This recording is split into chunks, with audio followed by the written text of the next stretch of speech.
The Black Cat by Edgar Allan Poe. For the most wild yet most homely narrative which I am about to pen, I neither expect nor solicit belief. Mad indeed would I be to expect it, in a case where my very senses reject their own evidence. Yet mad am I not, and very surely do I not dream. But tomorrow I die, and today I would unburthen my soul. My immediate purpose is to place before the world, plainly, succinctly, and without comment, a series of mere household events. In their consequences, these events have terrified, have tortured, have destroyed me. Yet I will attempt to expound them. To me, they have presented little but horror. To many, they will seem less terrible than Baroque's. Hereafter, perhaps, some intellect may be found which will reduce my phantasm to the commonplace, some intellect more calm, more logical, and far less excitable than my own, which will perceive, in the circumstances I detail with awe, nothing more than an ordinary succession of very natural causes and effects. From my infancy, I was noted for the docility and humanity of my disposition. My tenderness of heart was even so conspicuous as to make me the jest of my companions. I was especially fond of animals, and was indulged by my parents with a great variety of pets. With these I spent most of my time, and never was so happy as when feeding and caressing them. This peculiarity of character grew with my growth, and, in my manhood, I derived from it one of my principal sources of pleasure. To those who have cherished an affection for a faithful and sagacious dog, I need hardly be at the trouble of explaining the nature or the intensity of the gratification thus derivable. There is something in the unselfish and self sacrificing love of a brute which goes directly to the heart of him who has had frequent occasion to test the paltry friendship and gossamer fidelity of mere man. I married early, and was happy to find in my wife a disposition not congenial with my own. Observing my partiality for domestic pets, she lost no opportunity of procuring those of the most agreeable kind. We had birds, goldfish, a fine dog, rabbits, a small monkey, and a cat. This latter was a remarkably large and beautiful animal, entirely black, and sagacious to an astonishing degree. In speaking of his intelligence, my wife, who at heart was not a little tinctured with superstition, made frequent allusion to the ancient popular notion, which regarded all black cats as witches in disguise. Not that she was ever serious upon this point, and I mention the matter at all for no better reason than that it happens, just now, to be remembered. Pluto, this was the cat's name, was my favorite pet and playmate. I alone fed him, and he attended me wherever I went about the house. It was even with difficulty that I could prevent him from following me through the streets. Our friendship lasted, in this manner, for several years, during which my general temperament and character, through the instrumentality of the fiend intemperance, had, I blush to confess it, experienced a radical alteration for the worse. I grew, day by day, more moody, more irritable, more regardless of the feelings of others. I suffered myself to use intemperate language to my wife. At length, I even offered her personal violence. My pets, of course, were made to feel the change in my disposition. I not only neglected, but ill used them.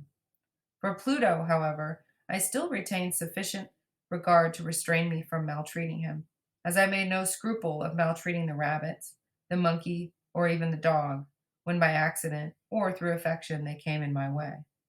But my disease grew upon me, for what disease is like alcohol?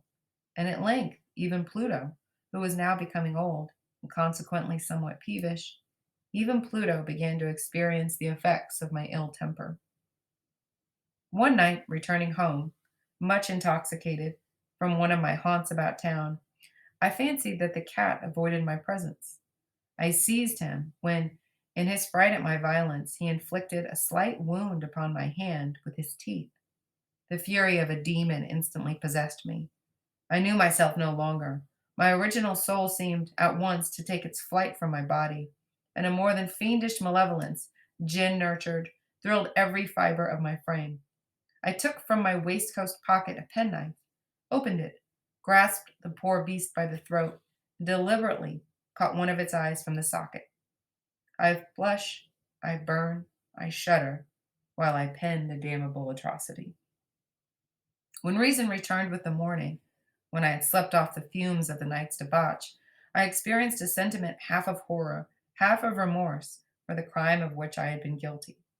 But it was, at best, a feeble and equivocal feeling, and the soul remained untouched. I again plunged into excess, and soon drowned in wine all memory of the deed. In the meantime, the cat slowly recovered. The socket of the lost eye presented, it is true, a frightful appearance, but he no longer appeared to suffer any pain.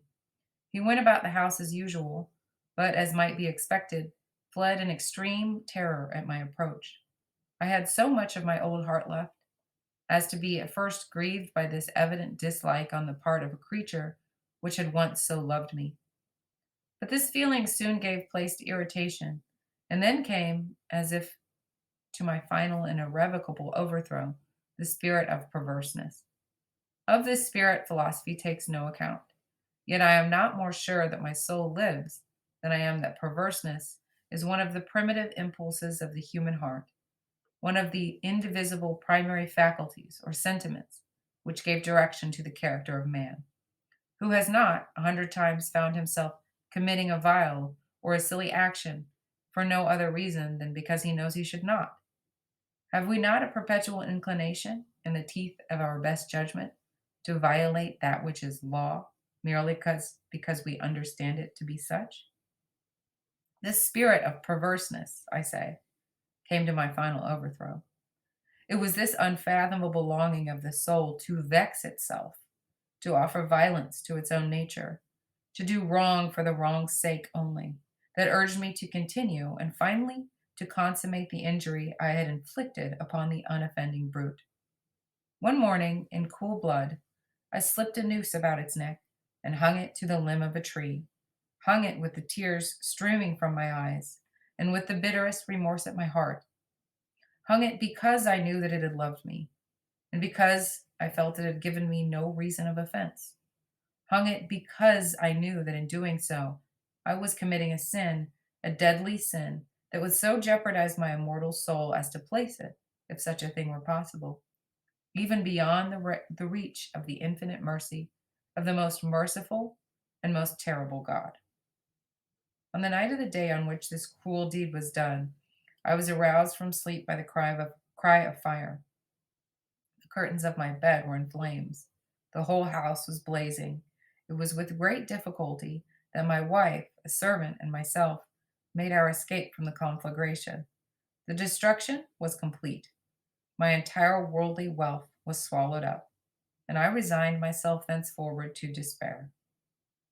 I am above the weakness of seeking to establish a sequence of cause and effect between the disaster and the atrocity, but I am detailing a chain of facts and wish not to leave even a possible link imperfect. On the day succeeding the fire, I visited the ruins. The walls, with one exception, had fallen in. This exception was found in a compartment wall, not very thick, which stood about the middle of the house, and against which had rested the head of my bed. The plastering had here, in great measure, resisted the action of the fire, a fact which I attributed to its having been recently spread. About this wall a dense crowd were collected, and many persons seemed to be examining a particular portion of it with very minute and eager attention. The words strange, singular, and other similar expressions excited my curiosity. I approached and saw, as if graven in bas relief upon the white surface, the figure of a gigantic cat. The impression was given with an accuracy truly marvelous. There was a rope about the animal's neck. When I first beheld this apparition, for I could scarcely regard it as less, my wonder and my terror were extreme. But at length reflection came to my aid. The cat, I remembered, had been hung in a garden adjacent to the house. Upon the alarm of fire, this garden had been immediately filled by the crowd, by some one of whom the animal must have been cut from the tree and thrown through an open window and into my chamber. This had probably been done with the view of arousing me from sleep. The falling of other walls had compressed the victim of my cruelty into the substance of the freshly spread plaster, the lime of which, with the flames and the ammonia from the carcass, had then accomplished the portraiture as I saw it. Although I thus readily accounted to my reason, if not altogether to my conscience, for the startling fact just detailed, it did not the less fail to make a deep impression upon my fancy. For months I could not rid myself of the phantasm of the cat, and during this period there came back into my spirit a half sentiment that seemed, but was not, remorse. I went so far as to regret the loss of the animal, and to look about me among the vile haunts which I now habitually frequented for another pet of the same species and of somewhat similar appearance with which to supply its place. One night, as I sat, half stupefied, in a den of more than infamy, my attention was suddenly drawn to some black object, reposing upon the head of one of the immense hogsheads of gin or of rum which constituted the chief furniture of the apartment. I had been looking steadily at the top of this hogshead for some minutes, and what now caused me surprise was the fact that I had not sooner perceived the object thereupon. I approached it and touched it with my hand. It was a black cat, a very large one, fully as large as Pluto, and closely resembling him in every aspect but one. Pluto had not a white hair upon any portion of his body, but this cat had a large, although indefinite splotch of white covering nearly the whole region of the breast. Upon my touching him, he immediately arose, purred loudly, rubbed against my hand, and appeared delighted with my notice. This, then, was the very creature of which I was in search. I at once offered to purchase it of the landlord, but this person made no claim to it, knew nothing of it, had never seen it before. I continued my caresses, and when I prepared to go home, the animal evinced a disposition to accompany me. I permitted it to do so, occasionally stooping and patting it as I proceeded. When it reached the house, it domesticated itself at once, and became immediately a great favorite with my wife. For my own part, I soon found a dislike to it arising within me.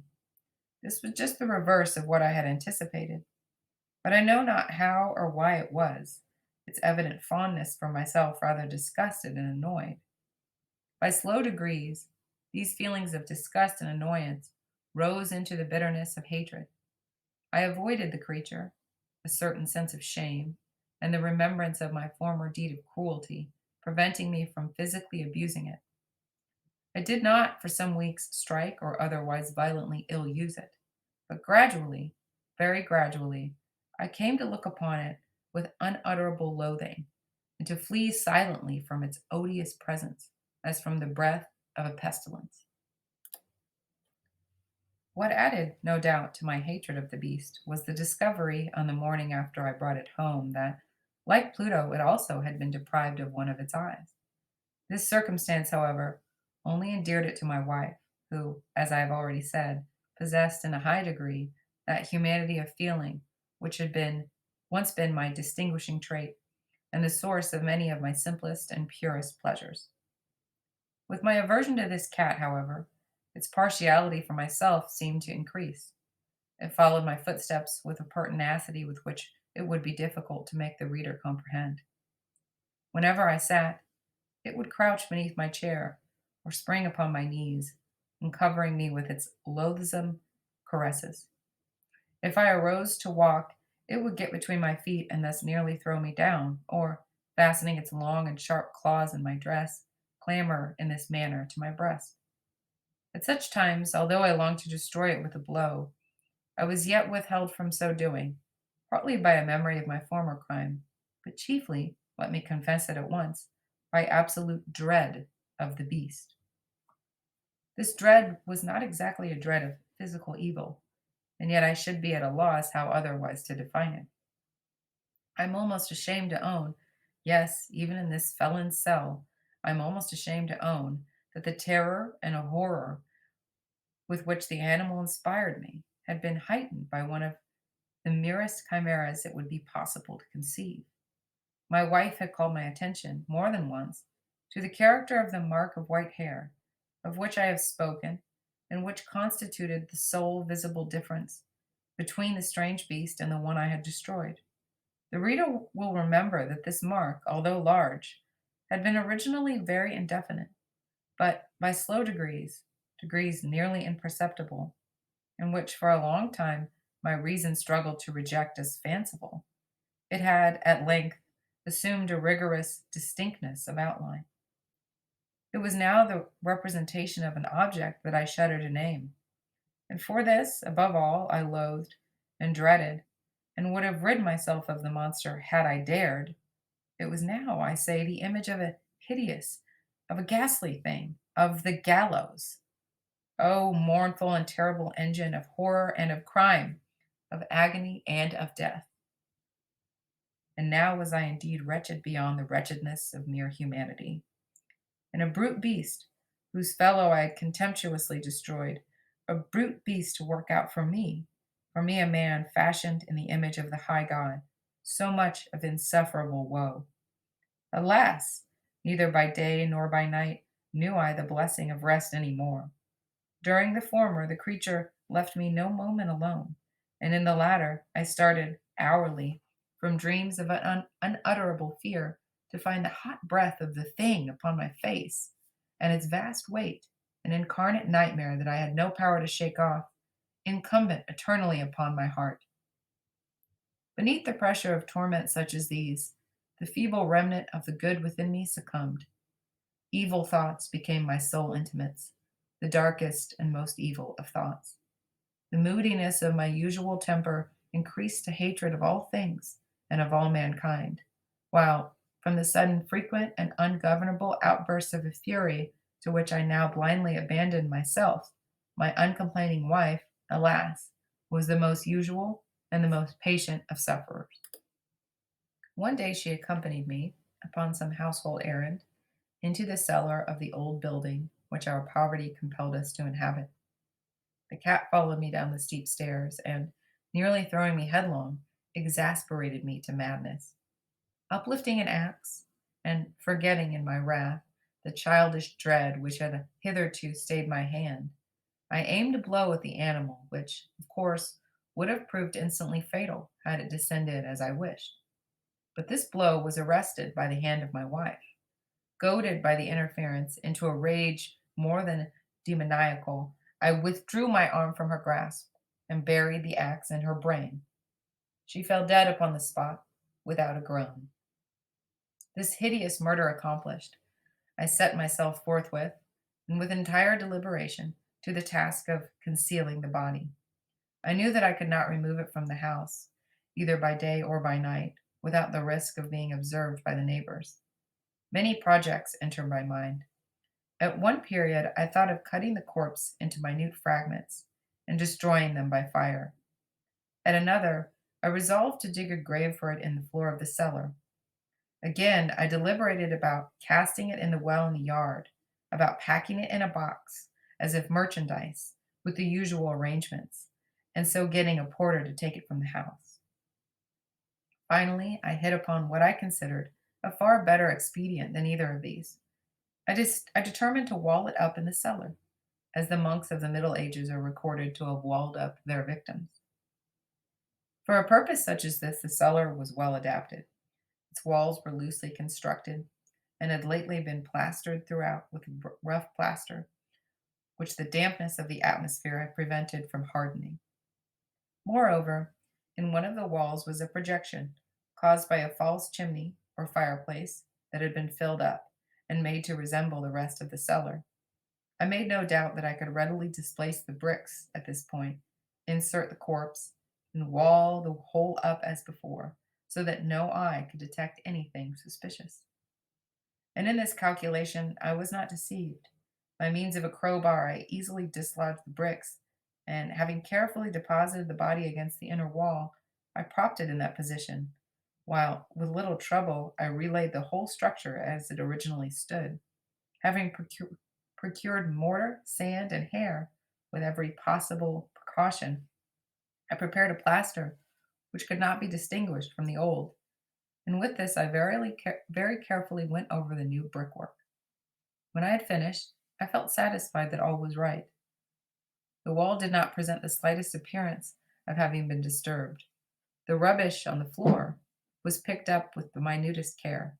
I looked around triumphantly and said to myself, "Here at last, then, my labor has not been in vain." My next step was to look for the beast which had been the cause of so much wretchedness, for I had at length firmly resolved to put it to death. Had I been able to meet with it at the moment, there could have been no doubt of its fate, but it appeared that the crafty animal had been alarmed at the violence of my previous anger, and forbore to present itself in my present mood.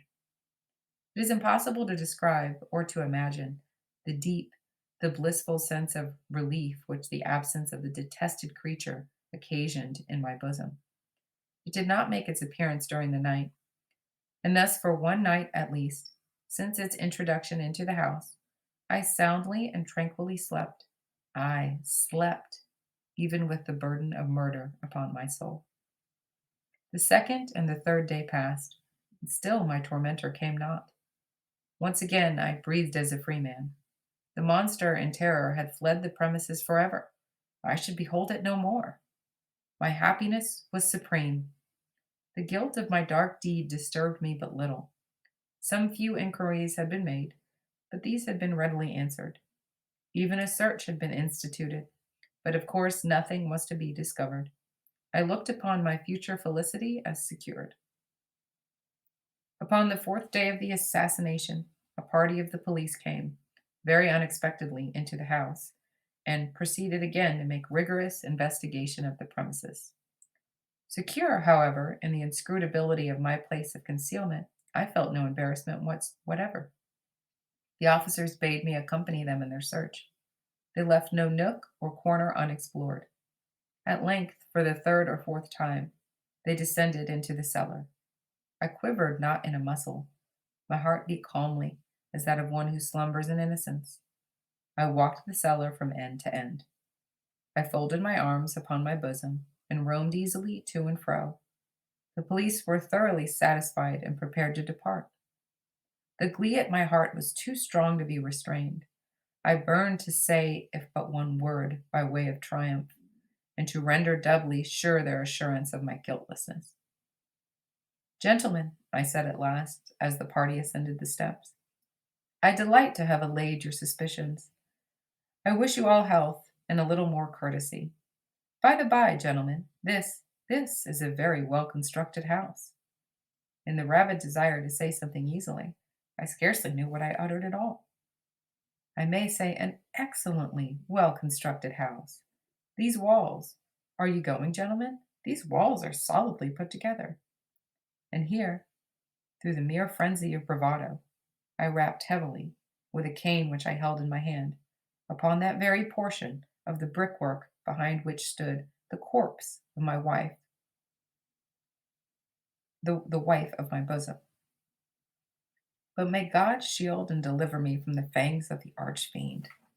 No sooner had the reverberation of my blows sunk into silence than I was answered by a voice from within the tomb, by a cry, at first muffled and broken, like the sobbing of a child, and then quickly swelling into one long, loud, and continuous scream, utterly anomalous and inhuman, a howl, a wailing shriek, half of horror and half of triumph, such as might have arisen only out of hell, conjointly from the throats of the damned in their agony, and of the demons that exult in the damnation.